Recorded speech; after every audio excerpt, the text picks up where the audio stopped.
जब पूरी दुनिया मंगोलों के नाम से कांपती थी, तब हिंदुस्तान की सरजमी पर एक ऐसा सुल्तान खड़ा हुआ जिसने दुश्मनों को सिर्फ हराया नहीं बल्कि उनकी कमर ही तोड़ दी, जिसके एक इशारे पर दिल्ली की फौजें मौत से खेलने को तैयार रहती थी, जिसकी चाल में सियासत थी और तलवार में तूफान, जिसके दौर में मंगोल सरहद पार करने से पहले 100 बार सोचते थे। मैं बात कर रहा हूँ उस सुल्तान की जिसने हिंदुस्तान को नाकाबिले तस्खीर बना दिया, सुल्तान अलाउद्दीन खिलजी। एक ऐसा नाम जो आज भी मंगोलों के लिए खौफ का दूसरा नाम है। 1299 वो साल जब मंगोलों ने हिंदुस्तान की सरजमी को झुकाने का ख्वाब देखा। पंजाब की सरहद पर उनके 2 खूंखार भेड़िए उतरे, दुआ और बोटलो ख्वाजा। हजारों मंगोल सवार शोले की तरह बढ़ते चले आए। उनकी आंखों में बारूद था और नीयत में तबाही। मगर हिंदुस्तान खामोश नहीं था, दिल्ली तैयार थी। सुल्तान अलाउद्दीन खिलजी ने मैदान में उतारा अपना सबसे जानदार सिपह सालार जफर खान। उसने जंग को जंग नहीं कयामत बना दिया। हर वार पर मंगोल बिखरते गए, हर चीख में शिकस्त दर्ज होती गई। तलवारें चमकी, सर गिरे, घमासान युद्ध हुआ और मंगोलों का घमंड मिट्टी में मिल गया। हजारों मंगोल मारे गए और जो बचे वो जंजीरों में बांधकर दिल्ली के दरवाजों से घसीटते हुए लाए गए। जहां मंगोलों ने हिंदुस्तान को झुकाने का ख्वाब देखा था, वहीं उनकी लाशों से शिकस्त की कहानी लिख दी गई। हिंदुस्तान अब मंगोलों के लिए ख्वाब नहीं बल्कि खौफ बन चुका था। ये सिर्फ एक जीत नहीं थी बल्कि मंगोलों के सरकशी की राख से उठता हुआ ऐलान था। मंगोलों की हार के कुछ ही महीने बाद अलाउद्दीन खिलजी का ध्यान एक और चुनौती की तरफ गया। राजस्थान के रणथंभौर में बैठा था एक योद्धा हमीर देव चौहान, एक ऐसा राजा जिसने कभी सुल्तानों के सामने सिर नहीं झुकाया था। दिल्ली के खुफिया जासूसों ने खबर दी, हमीर देव अपने किले को युद्ध के लिए तैयार कर रहा है। बस फिर किया था। सुल्तान अलाउद्दीन ने ऐलान किया, अब रणथंभौर को जीतना होगा वरना ये बगावत जंगल की आग बन जाएगी। और यही होती है। उन 3 बहादुर सिपह सालारों की एंट्री, जिनकी बहादुरी के किस्से सरहदों के पार भी सुनाई देते थे। 3 लाख की एक अजीम फौज तैयार हुई और उस फौज के आगे खड़े किए गए 3 शेर जिन्होंने दिल्ली की मिट्टी से उठकर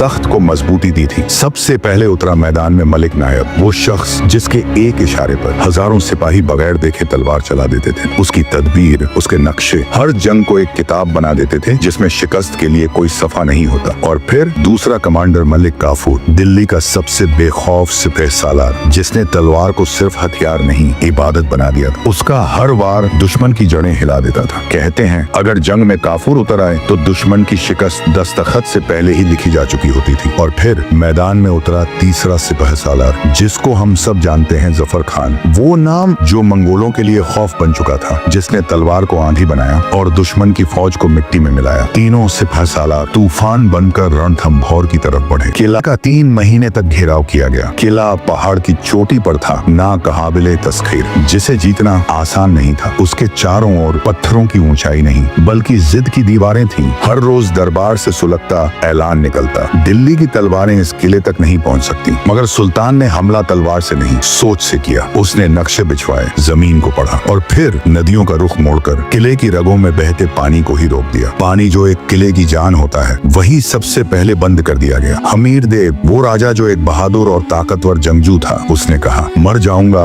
मगर हार नहीं मानूंगा। बस फिर जंग का आगाज हो गया। किले के अंदर जौहर की तैयारी शुरू हुई और बाहर सुल्तान की फौजों ने आखिरी हमला किया। एक तूफानी रात में किले का दरवाजा तोड़ा गया। हमीर देव तलवार लेकर अंतिम युद्ध में उतरा। उसने जमकर मुकाबला किया। घमासान युद्ध हुआ मगर आखिरकार जीत अलाउद्दीन खिलजी की हुई। किले के अंदर रानी और हजारों महिलाओं ने आग में कूदकर जौहर किया। अलाउद्दीन खिलजी ने किले की ऊंचाई पर खड़े होकर कहा, रणथंभौर अब दिल्ली है और दिल्ली अब कोई नहीं तोड़ सकता। और उसके बाद फिर एक ऐसा युद्ध जिसने इतिहास बदल दिया। साल था 1310। मकसद था वारंगल, जहाँ राज करता था काकतीय वंश का राजा प्रतापरुद्र देव। एक ऐसा ताकतवर हुक्मरान जिसके पास सिर्फ फौजें नहीं बल्कि एक ऐसा खजाना भी था जिसके एक हीरे ने सदियों का इतिहास बदल दिया। दोस्तों, मैं बात कर रहा हूँ उस नगीने की जिसे दुनिया कोहिनूर के नाम से जानती है। वो कोहिनूर जिसकी तलाश में न जाने कितनी सल्तनतें बर्बाद हो गईं। वो जिसके ताज में जड़ा हो तख्त उसी का कहलाए। और सुल्तान अलाउद्दीन खिलजी ये बात बखूबी जानते थे, इसलिए उन्होंने भेजा अपना सबसे बेखौफ सिपह सालार मलिक काफूर। वारंगल का किला, एक ऐसा किला जिसे काकतीय राजवंश ने पत्थरों से मजबूत बनाया था। चारों ओर ऊंची दीवारें, भीतर बहता शाही शानो शौकत और बीचों बीच विराजमान था राजा प्रतापरुद्र देव। मगर हर दीवार का एक मुकद्दर होता है और उस मुकद्दर को बदलने के लिए दिल्ली से चला था सुल्तान अलाउद्दीन का शेर मलिक काफूर। उसके कदमों के साथ चली हजारों तलवारें। उसकी पेशकदमी में सिर्फ जंग नहीं बल्कि तख्त पलटने का इरादा था। वारंगल का किला 3 महीने तक घेरे में रहा। प्रतापरुद्र ने लाख कोशिशें की मगर दिल्ली की चाल तलवार तलवार से तेज निकली। आखिरकार वारंगल किला फतेह हुआ, राजा को शिकस्त हुई। जब मलिक काफूर दिल्ली लौटा तो उसके हाथ में सिर्फ तलवार नहीं थी, बल्कि एक मखमली डिब्बा था जिसमें सोई हुई थी तारीख की सबसे चमकदार और नायाब चीज, कोहिनूर। उसकी चमक ने दरबार को सन्न कर दिया। इतिहास ने कलम उठाई और लिखा, जब तक कोहिनूर अलाउद्दीन के ताज में जड़ा रहा, दुनिया का सिर हिंदुस्तान के आगे झुका रहा। अलाउद्दीन खिलजी वो पहला सुल्तान बना जिसके पास सिर्फ तलवार की ताकत नहीं बल्कि कोहिनूर की विरासत भी थी। मगर सिर्फ कोहिनूर जीतना काफी नहीं था। सुल्तान को वो हिंदुस्तान चाहिए था जिसका हर कोना दिल्ली के ताज के नीचे झुका हो। और अब अगला इम्तिहान था बंगाल की दलदली जमीनों पर। वारंगल में तलवारें चली थी, मगर अब सुल्तान एक और जंग की तैयारी कर रहा था जिसमें दुश्मन नजर नहीं आता था। वो शातिर दुश्मन कीचड़ में छुपे होते थे। बंगाल वो इलाका जो अब तक किसी सल्तनत का हिस्सा नहीं बना था, जहाँ बागियों से ज्यादा दलदल थे और हर युद्ध बारिश के थपेड़ों में लड़ा जाता था। मगर सुल्तान जानता था अगर हिंदुस्तान को एक बनाना है तो बंगाल को जीतना जरूरी है। और फिर सुल्तान अलाउद्दीन ने भेजा मलिक काफूर को बंगाल की तरफ, जहाँ जंगल थे,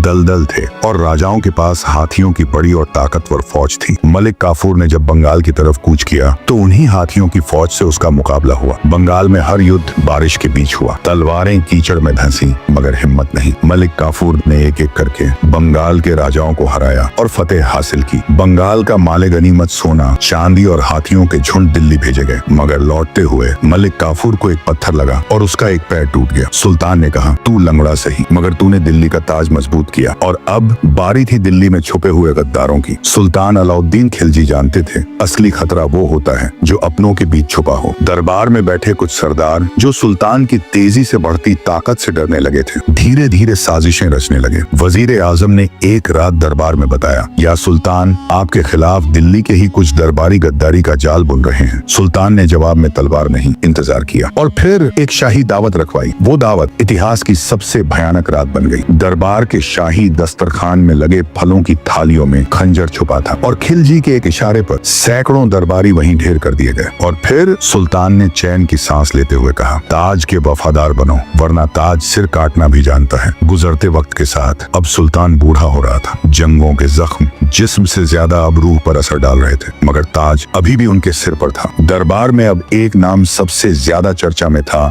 मलिक काफूर, जिसने सुल्तान के हर हुक्म को अमल में बदला, जिसने उसके लिए जंगें जीती और जो अब दिल्ली की रगों में दौड़ता हुआ नाम बन चुका था। कई लोग कहते हैं सुल्तान ने सब कुछ भांप लिया था, वक्त की चाल को भी और तख्त की खामोशी को भी। इसीलिए एक रात लाल किले की छत पर सुल्तान अलाउद्दीन खिलजी ने मलिक काफूर को बुलाया। सुल्तान की वो नजरें जिनमें कभी आग हुआ करती थी, अब उनमें एक बुझती हुई लौ थी, मगर समझ आज भी तलवार से ज्यादा तेज थी। सुल्तान ने कहा, काफूर, तू मेरा साया था उस वक्त भी जब मेरे दुश्मन मेरे नाम से कांपते थे। तब तेरी वफादारी ने मुझे यकीन दिलाया अगर मैं न रहा तो भी मेरी दिल्ली महफूज रहेगी। और अब जब मेरी सांसें मुझसे रुखसत ले रही हैं, तो मैं चाहता हूँ कि दिल्ली की सल्तनत बिखरे नहीं। इसलिए अगर मैं ना रहूं तो दिल्ली को जलने मत देना, इसे चलने देना। और फिर अगली सुबह शाही कक्ष से निकली बस एक चादर जिसमें लिपटा था हिंदुस्तान की सबसे बड़ी ताकत का आखिरी सलाम। उस सुबह सूरज तो निकला था, मगर दिल्ली पर एक अजीब सा अंधेरा छा गया था। एक सुल्तान गया नहीं था, बल्कि हिंदुस्तान की वो दीवार गिरी थी जिसने इस सरजमी को सदियों तक संभाल कर रखा था। एक सुल्तान नहीं, बल्कि एक दौर खत्म हुआ था। वो दिन जब अलाउद्दीन खिलजी इस फानी दुनिया को अलविदा कह गए, वही दिन जब हिंदुस्तान की सल्तनत ने अपनी सबसे बड़ी ढाल खो दी। तख्त रह गया, ताज रह गया, मगर वो नजर जो सब देखती थी अब हमेशा के लिए बंद हो गई और इतिहास एक गहरी खामोशी में तब्दील हो गया। अपने वक्त का सबसे जहीन सुल्तान अलाउद्दीन खिलजी आज भी जब इतिहास पलटता है तो खिलजी एक जालिम के तौर पर नहीं, एक सुल्तान के तौर पर उभरता है जिसने सरहदों को बचाया, सियासत पर पकड़ बनाई और हिंदुस्तान को डर से आजाद किया। अलाउद्दीन खिलजी एक ऐसा नाम जो मिटा नहीं बल्कि हमेशा के लिए इस फानी दुनिया में अमर हो गया और उसकी छाया,